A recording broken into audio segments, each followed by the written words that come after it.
আমিরে মুআবিয়া থেকে এক প্রকার জোর করে এজিদ দুরচার লানতপ্রাপ্ত এজিদ ক্ষমতা নিয়ে 7 হিজরি সনের শেষের দিকে জিলহজ বা জিলকদ মাসে চিঠি প্রেরণ করেছে মদিনার গভর্নর ওয়ালিদ বরাবর, এই ওয়ালিদ তুমি কি চাইলা আমিরে মুআবিয়া ইন্তেকাল করেছে, এই খবরটা আমরা গোপন রেখেছি, স্থানীয় বাসিন্দাদের মতামতের ভিত্তিতে আমি খলিফা নির্বাচিত হয়ে গিয়েছি। তুমি একটা কাজ করো, এই পৃথিবীর জমিনে আমার খেলাফত টিকে রাখতে চাইলে একমাত্র প্রতিবন্ধকতা হচ্ছে ইমাম হুসাইন, দ্বিতীয় নম্বর হচ্ছে আব্দুল্লাহ ইবনে উমর রাদিয়াল্লাহু তাআলা আনহু, তৃতীয় হচ্ছে ইবনে জুবাইর রাদিয়াল্লাহু তাআলা আনহু। এই তিনজন থেকে খেলাফতের জন্য আমার পক্ষে বায়াত নাও। আর তারা যদি বায়াত দিতে অস্বীকার করে, বায়াত দিতে না চায়, তাহলে তাদেরকে কতল করে দাও। জোরে বলুন নাউজুবিল্লাহ। ইমাম হুসাইন রাদিয়াল্লাহু তাআলা আনহু মসজিদ নববীর মধ্যে আব্দুল্লাহ ইবনে উমর রাদিয়াল্লাহু তাআলা আনহু বা ইবনে জুবাইর রাদিয়াল্লাহু তাআলা আনহুকে নিয়ে বসেছিলেন। ওই সময় ওই মদিনার গভর্নর মারওয়ানের সঙ্গে পরামর্শ করলো, ও মারওয়ান, তুমি তো আমার বড় পরামর্শদাতা, আমিরে মুআবিয়া ইন্তেকাল হয়েছে, মদিনাবাসী এখনো জানে না। আমাকে চিঠিতে নির্দেশ দেওয়া হয়েছে ইমাম হুসাইন, আব্দুল্লাহ ইবনে উমর এবং ইবনে জুবাইর থেকে বায়াত নেওয়ার জন্য, কিন্তু বায়াত যদি না দেয় তাদেরকে জোর করে কতল করার কথা বলা হয়েছে। ও মারওয়ান, তুমি মতামত দাও। মারওয়ান বলে দিলেন, ও গভর্নর ওয়ালিদ, এরা যদি আপনার ডাকে যদি সাড়া না দেয়, এই কুফা এই মদিনার জমিনে তাদেরকে কতল করে দাও। জোরে বলুন নাউজুবিল্লাহ। ইমাম হুসাইনকে দুধ দিয়ে ডাকতে পাঠিয়েছেন, প্রতিনিধি দিয়ে ডাকতে পাঠিয়েছেন। ইমাম হুসাইনকে অসময়ে ওয়ালিদের ডাক। ইমাম হুসাইন রাদিয়াল্লাহু তাআলা টেনশনে পড়ে গেলেন এবং আব্দুল্লাহ ইবনে উমর বা জুবাইর রাদিয়াল্লাহু তাআলা ইবনে জুবাইরের সঙ্গে আলোচনা করলেন, ও জুবাইর, এই সময়ের মধ্যে ওয়ালিদ আমাকে ডাকলো কেন? বলে যে নিশ্চয় আমিরে মুআবিয়া ইন্তেকাল করেছে, আর নইলে এজিদ ক্ষমতার মসনদে বসে গিয়েছে। সবাই পরামর্শ দিয়েছে, ও ইমাম হুসাইন, আপনি একা ওয়ালিদের দরবারে যাবেন না, আপনি মদিনার সম্ভ্রান্ত শক্তিশালী 10 জন যুবককে সাথে নিয়ে সশস্ত্রভাবে ওয়ালিদের দরবারে রাজপ্রাসাদের মধ্যে যাবেন, গভর্নর ভবনে যাবেন, মেয়র ভবনের মধ্যে যাবেন। গিয়ে আপনি প্রথমে কি বলতে চাই শুনবেন। তারা যদি আপনার সঙ্গে নির্যাতন করতে চায়, দুর্ব্যবহার করতে চায়, ওই 10 জনকে প্রথমে বাইরে রাখবেন, আপনি চিৎকার চেঁচামেচি করবেন, তারা ভিতরে ঢুকে আপনাকে রক্ষা করবে। জোরে বলুন সুবহানাল্লাহ। ইমাম হুসাইন রাদিয়াল্লাহু তাআলা আনহু ওই মদিনার 10 জন যুবককে নিয়ে ওয়ালিদের দরবারে গেলেন, মদিনার গভর্নর ভবনে গেলেন। প্রথমে গিয়ে তাদেরকে বাইরে রাখলেন। ইমাম হোসেন ঢুকছে। ইমাম হোসেন তাদের বলছে, আমার যদি বের হতে দেরি হয় বা আমি যদি চিৎকার করি, আমার সঙ্গে যদি কোনো রকম অপ্রীতিকর ঘটনা ঘটাই, আমি চিৎকার দেব, তোমরা সাথে সাথে গভর্নর ভবনের মধ্যে প্রবেশ করে ফেলবা, বাইরে তোমরা থাকো, ভিতরে আমি যাই। ভিতরে গিয়ে দেখলেন ওয়ালিদ প্রথমে নিউজ দিলেন, সংবাদ দিলেন, ও ইমামে আলী মাকাম ইমাম হুসাইন আমিরে মুআবিয়া ইন্তেকাল করেছেন।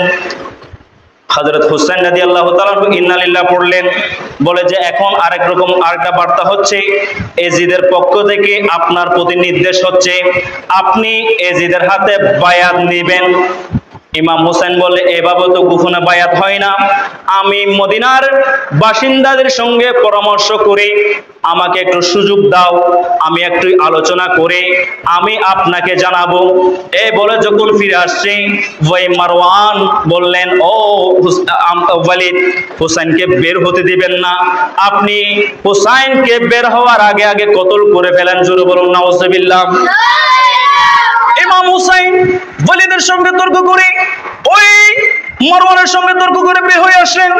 রাতের বেলা পরামর্শ করলেন আহলে বাইত রাসূলের পরিবারের সঙ্গে, সাহাবায়ে কেরামের সঙ্গে। সাহাবায়ে কেরাম পরামর্শ দিলেন, ও হুসাইন, আপনি এজিদের হাতে বায়াত নেবেন না, কারণ এজিদের হাতে যদি আপনি বায়াত নিয়ে ফেলেন, সমগ্র পৃথিবীর মধ্যে ইনসাফ বলতে কিছু থাকবে না, হক বলতে কিছু থাকবে না। এজিদ ক্ষমতার জন্য যত উপযুক্ত নয়, এজিদ ইসলামের শাসন ব্যবস্থার জন্য উপযুক্ত কেউ নয়। এজিদ দূরে চার, আপনি এজিদ থেকে দূরে সরে যান।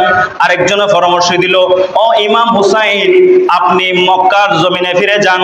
মক্কা থেকে যদি আপনি এমন কোন অঞ্চলে ফিরে যাবেন না যে অঞ্চলের মধ্যে গিয়ে আপনার পক্ষে এক দল হবে, অন্য দলের পক্ষে আরেক দল হবে, দুই দলের সংঘর্ষ করে মারামারি হবে, রক্তারক্তি হবে।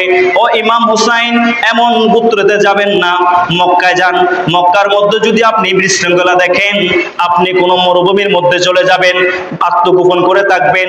আস্তে আস্তে মুমিন মুসলমান থেকে বায়াত নিয়ে সুসংগঠিত করে আপনি আবার নতুন করে এই ইসলামকে নতুন ভাবে রূপ দিবেন। জোরে বলুন সুবহানাল্লাহ। মক্কার জমিনের মধ্যে ইমাম হুসাইন চলে গেলেন। কুফাবাসীরা খবর পেয়েছে ইমাম হুসাইন এজিদের বায়াত নেন নাই। কুফাবাসীরা চিঠি লেখা শুরু করে দিলেন। একটা দুইটা নয়, 1000 2000 নয়, 12,000 চিঠি দিয়েছেন। 12,000 চিঠি দিয়ে বললেন, ও ইমাম হুসাইন, করুণার সুরে বেদনার সুরে বলেছে, আমরা কুফাবাসীরা আপনার হাতে বায়াত নেওয়ার জন্য অধীরা করে বসে আছি। আমরা পথহারা হয়ে যাচ্ছি। আমাদের একজন নেতার প্রয়োজন, একজন ইমামের প্রয়োজন। আপনি যদি না আসেন তাহলে এই জাতি পথভ্রষ্ট হয়ে যাবে। আবার সাহাবায়ে কেরাম বারবার মানা করছে, ও ইমাম হুসাইন, আপনি কুফার জমিনে যাবেন না। এরা আপনার পিতা মৌলা আলী শেরহুদাকে মিথ্যা প্রতিশ্রুতি দিয়ে শহীদ করেছেন। এরা বড় মৃত্যুক, বড় নিষ্ঠুর, এরা বড় মুনাফিক। আপনি কুফার জমিনে যাবেন না। ইমাম হুসাইন দ্বিধার মধ্যে পড়ে গেলেন। একদিকে সাহাবায়ে কেরামের মানা, অন্যদিকে এরা পথহারা হয়ে যাচ্ছে। কাল কিয়ামতের ময়দান আল্লাহর রাসূলের দরবারে কি জবাব দেব, আল্লাহর দরবারে কি জবাব দেব? এরা তো আমাকে আমার হাতে বায়াত নেওয়ার জন্য আহ্বান করেছে, দুরাচার এজিদের শাসন থেকে বাঁচার জন্য, আল্লাহর দ্বীনকে রক্ষার জন্য আমাকে আহ্বান করেছে। এদের আহ্বানের সাড়া না দিলে আমি আল্লাহর দরবারে লজ্জিত থাকবো। কাল কিয়ামতের ময়দানে নানার সামনে কেমনে দাঁড়াবো? পরামর্শ বসলেন, কি করা যায়? সকলে বললেন, আগে কেউ গিয়ে একটু দেখে আসুক ওই কারবালার ওই কুফার জমিনের পরিস্থিতি কেমন। এরা না চিঠির মধ্যে লেখে, না বাস্তবিকতা আহলে বাইতুর রাসূলের প্রতি প্রেম ভালোবাসা আছে। মুসলিম নাকিল দাঁড়িয়ে গেলেন, বললেন, ও ভাই, আমি আপনার চাচাতো ভাই, আপনার পবিত্র রক্ত। আমি আমার দুই সন্তান ইব্রাহিম মোহাম্মদকে নিয়ে আমি কুফার জমিন পরিদর্শন করব। কুফার জমিন পরিদর্শন করার পরে যদি পরিস্থিতি ভালো হয় আমি চিঠি লিখে দেব, আপনি চলে আসবেন। আবার পরিস্থিতি যদি খারাপ হয় আমি চিঠিতে আপনাকে বারণ করব বা চিঠি লিখব না, আপনি কুফার জমিনে যাওয়ার দরকার নাই। মুসলিম না আকিল ইব্রাহিম এবং মোহাম্মদ দুজন নাবালক শিশুকে নিয়ে রওনা দিয়েছেন। রওনা দিয়ে যখন কুফার জমিনে পৌঁছেছেন, হানের ঘরের মধ্যে আশ্রয় নিয়েছে হাজার হাজার কুফাবাসী। রাওয়ায়াতের মধ্যে এক বর্ণনায় আছে 18,000 মানুষ একদিনে বায়াত নিয়েছে ইমাম মুসলিম না আকিলের হাতে ইমাম হোসেনের পক্ষে। জোরে বলুন সুবহানাল্লাহ। একদিন 18,000 বায়াত নিয়েছে। আর এদিকে ইমাম মুসলিম না আকিল খুশি মনে ইমাম হুসাইনকে চিঠি লিখলেন, ও আলী মাকাম, ইমামে আলী মাকাম, আপনি আর দেরি করবেন না। এই কুফার জমিনের মানুষ যথাযথ আহলে বাইতের প্রেম ভালোবাসা অন্তরে লালন করে আপনি চলে আসুন। চিঠি লিখে দিয়েছে।